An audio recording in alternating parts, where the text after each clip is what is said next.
Okay guys, magandang araw sa lahat. Ngayon araw magdodrawing tayo ng ibon gamit ang 5 na numero. So ganito lang gawin ang ibon, napakasimple lang. Guguhit lang tayo ng number 5 na number. At ngayon lalagyan natin siya ng tali tulad ng mata at saka tuka. At yun guys, napaka basic lang gawin.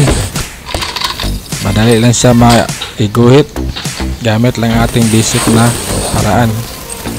At ngayon nilagyan natin siya ng detalye ng pakpak, yung guhit upang magkaroon siya ng detalye at para unti-unti siya magmukhang ibon. So yun lang, napaka basic lang talaga siya gawin. Basic drawing lang tayo mga guys para padali lang siya magaya or masundan. Mas maganda tong mga basic na drawing kasi madali lang siya gayahin, hindi mahirapan, lalo na pag beginners pa tayo sa pagdodrawing.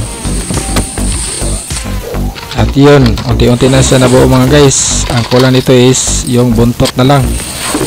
Guguhitan natin siya ng buntot para maging final na yung ibon natin, na maging ibon na talaga yung itsura niya. Tapos natin yung paa ng ibon at matapos na rin to mga guys. So yun guys, tapos na yung ating ibon. Napaka basic lang talaga. Thank you sa panonood ng mga videos mga guys, and God bless po sa ating lahat.